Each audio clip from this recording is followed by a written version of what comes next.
Salve, salam jumpa anak-anak yang terkasih. Kita pertama-tama bersyukur karena kita masih diberikan kesempatan untuk boleh berjumpa dalam pembelajaran kita pada kesempatan ini. Dan pada pertemuan ini, pertemuan ketiga, materi kita berbicara tentang aku memiliki kemampuan dan kemampuanku terbatas. Pas sengaja menggabungkan dua materi ini karena materi ini sangat berkaitan erat. Terus itu Pak mencoba untuk menggabungkannya dari kedua materi ini. Dengan tujuan pembelajaran yang hendak kita capai, yang pertama menyebutkan berbagai kelebihan dan keterbatasan dalam diri. Yang kedua menyebutkan sikap yang muncul dengan adanya kelebihan dan keterbatasan dalam diri. Yang ketiga menjelaskan pesan kutipan kitab suci Injil Matius 25 ayat 14-30 yang berkaitan dengan upaya mengembangkan kemampuan. Yang keempat, menjelaskan pesan Injil Markus 24 ayat 5-21 berkaitan dengan sikap menghadapi keterbatasan. Baik anak-anak, tentu kita menyadari, kita tahu bahwa setiap manusia memiliki kekurangan dan kelebihan masing-masing. Tuhan menganugerahkan kekurangan dan kelebihan pada diri kita. Dengan adanya kekurangan dan kelebihan yang ada dalam diri kita tersebut, Tuhan mengharapkan agar kita bisa saling membantu satu dengan yang lain. Bukan kita saling merendahkan, bukan kita saling mengejek, bukan kita melebih-lebihkan atau sombong, tapi kita saling membantu satu dengan yang lain. Nah, kita pasti tahu dalam diri kita masing-masing pasti ada kelebihan-kelebihan masing-masing dan juga kekurangan-kekurangan. Dalam diri kita tentu ada dua hal tersebut, ada kekurangan dan juga ada kelebihan. Contoh saja, misalnya ada anak yang hebat dalam bermain bola, hebat dalam bermain musik, bernyanyi, menari, atau dalam pembelajaran memiliki kemampuan akademik yang baik. Misalnya saja kalau guru menjelaskan, dia cepat untuk menangkap, atau memiliki anggota tubuh yang sempurna. Itu adalah contoh-contoh kelebihan. Nah, kalau kekurangan bisa saja berlawanan dengan kelebihan-kelebihan ada. Ada tadi yang mungkin bermain bolanya kurang baik atau tidak bisa bermain musik, tidak bisa menyanyi, atau memiliki anggota tubuh yang kurang lengkap atau cacat, atau dalam pembelajaran dia memiliki daya tangkap yang lemah, dalam arti bahwa dia harus jelaskan berulang kali baru bisa menangkap materi yang disampaikan oleh Bapak Ibu Guru. Nah, terkadang dengan kelebihan-kelebihan yang ada, kita menjadi pribadi yang sombong, meremehkan orang lain, atau puasan apa yang ada. Tentunya itu tidak sangat kita harapkan. Harusnya kita bersyukur kepada Tuhan dengan menggunakan kelebihan-kelebihan itu untuk kebaikan kita dan juga tentunya untuk kebaikan banyak orang. Nah, dari keterbatasan-keterbatasan yang ada tadi, bisa menyebabkan seseorang akan merasa malu, merasa minder, marah. Bahkan dengan kekurangan tersebut, dia bisa menyalahkan orang lain. Bahkan dia menyalahkan Tuhan. Sehingga nanti ketika dia melihat kelebihan-kelebihan pada orang, dia menjadi iri hati dengan teman, dia menjadi sedih, kecewa, dan berbagai sikap negatif lainnya. Nah, oleh karena sikap-sikap negatif tersebut akan membuat dirinya semakin terpuruk, akan membuat dirinya semakin merasa tidak disenangi, akan membuat dirinya bahwa dia seakan-akan menjadi orang yang paling merasa kekurangan. Nah, seharusnya kita dengan kekurangan-kekurangan dalam diri kita, dengan keterbatasan-keterbatasan dalam diri kita, kita harus mau membuka diri, mau membuka hati untuk bisa belajar dari orang yang memiliki kelebihan. Bertanya, belajar, itu menjadi hal yang wajib sehingga kita pun bisa memiliki kelebihan atau memiliki kemampuan-kemampuan yang sebagaimana teman miliki. Nah, sekarang kita mau melihat bacaan kitab suci yang berkaitan dengan kelebihan atau kemampuan yang ada di diri kita, yaitu bacaan dari Injil Matius 25 ayat 14 sampai dengan 30 tentang perumpamaan tentang talenta. Mungkin adik-adik bisa melihat membaca dari Injil Matius 25 ayat 14 sampai 30, yaitu perumpamaan tentang talenta.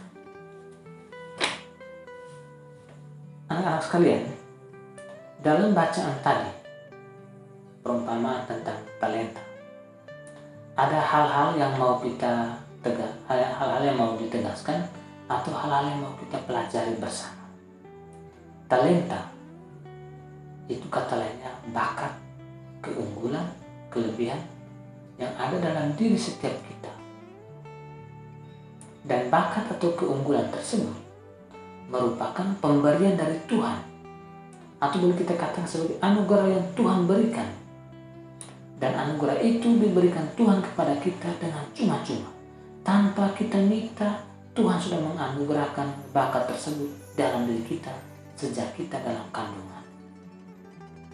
Sehingga kita dilahirkan pun sudah membawa keunggulan-keunggulan, sudah membawa bakat-bakat tersebut. Walaupun nanti kemudian kita harus mengasahnya dalam kehidupan nanti. Tapi sesungguhnya Tuhan sudah memberikan itu.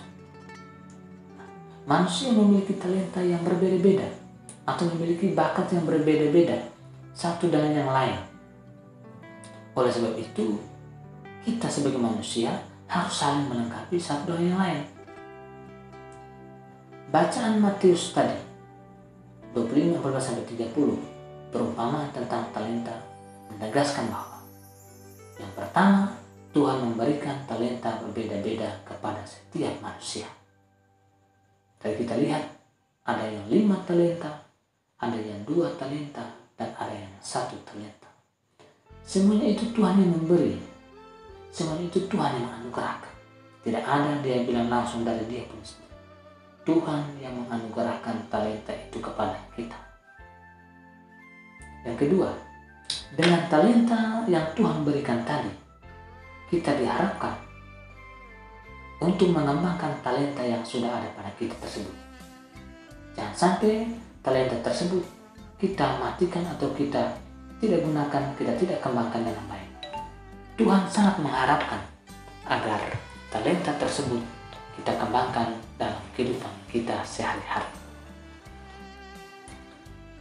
Juga kita bisa melihat ada 2 sikap yang mau ditunjukkan dalam bacaan tadi, yaitu tentang sikap bertanggung jawab dan sikap tidak bertanggung jawab.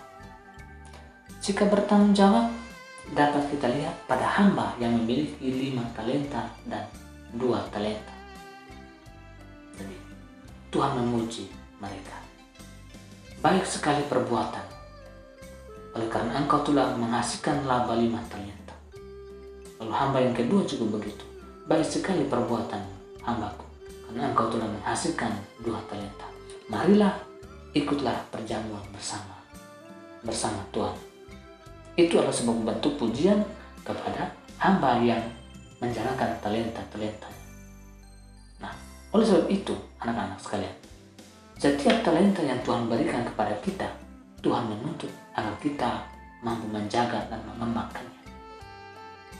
Jika kita tidak mengembangkannya, maka kita akan seperti hamba yang memiliki 1 talenta tadi, bahwa Tuhan sangat kecewa.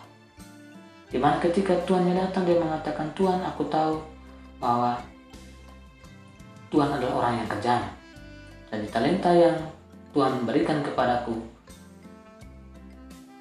telah saya kuburkan kembali. Dan ini menunjukkan bahwa dia tidak mengembangkan talenta yang Tuhan berikan. Oleh sebab itu, Tuhan menyatakan kepada dia bahwa hai hambaku, karena engkau tidak menjalankan apa yang hamba Tuhan perintah, maka masuklah ke dalam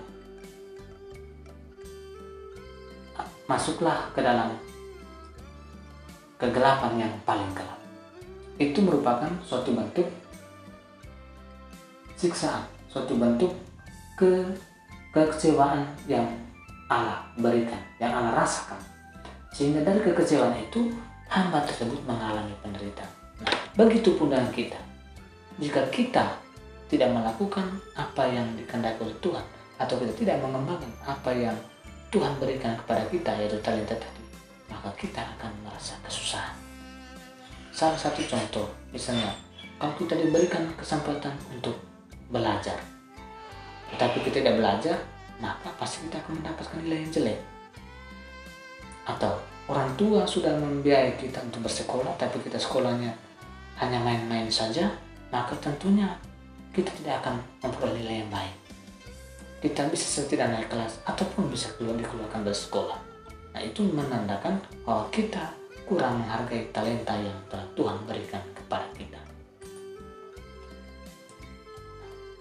Yang kedua, yang berkaitan dengan kekurangan-kekurangan dalam diri kita.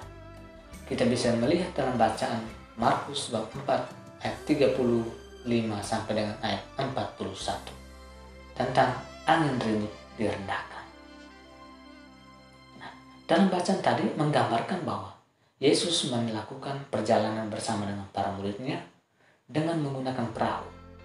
Mereka melewati danau, maka di tengah perjalanan, di tengah danau, maka terjadilah badai yang sangat hebat. Nah, dalam mengalami keterbatasan, permasalahan hidup, terkadang manusia juga merasa sangat takut. Bahkan sebagaimana para murid tadi, ketika mereka mengalami badai, ketika badai datang, maka mereka merasa ketakutan. Badai adalah sebuah persoalan hidup. Badai adalah permasalahan dalam hidup kita yang kita hadapi. Sehingga dengan persoalan itu kita merasa takut. Dengan persoalan itu kita merasa bahwa sepertinya kita ditinggalkan.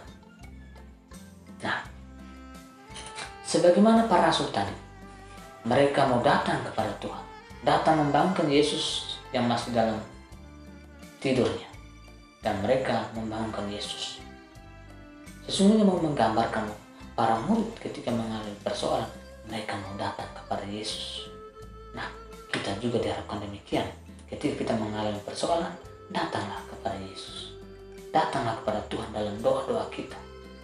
Bukan saja kita mulai menaikkan status di FB, menaikkan status di WA, buat story segala macam, tapi tanpa harus kita dengan berdoa. Harapan kita harus datang kepada Yesus, datang kepada Tuhan untuk meminta jalan keluar dengan berdoa.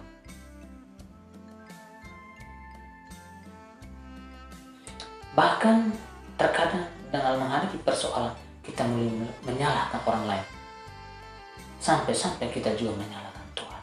Sebagaimana para murid tadi mengatakan, "Guru, apakah engkau tidak peduli kalau kita binasa?" Pernyataan ini seakan-akan menyalahkan Tuhan, bahwa Tuhan tidak peduli dengan mereka.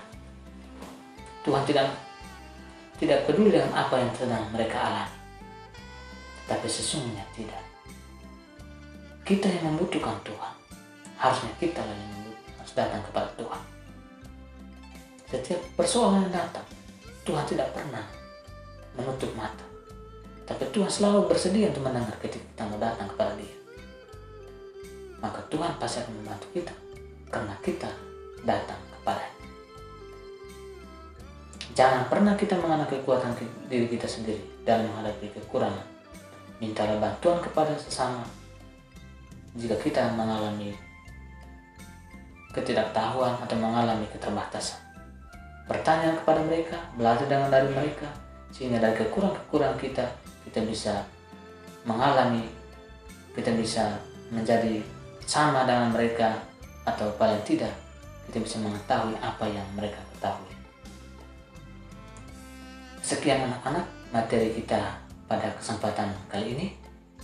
Semoga materi ini membawa sesuatu yang baik dalam kehidupan kita, teristimewa dalam memahami akan segala kekurangan dan kelebihan yang ada dalam diri kita, untuk menjadikan diri kita menjadi lebih baik, baik bagi diri kita, baik bagi juga sesama, dan semuanya itu untuk kemuliaan nama Tuhan. Sekian dan terima kasih, sampai jumpa. Salam.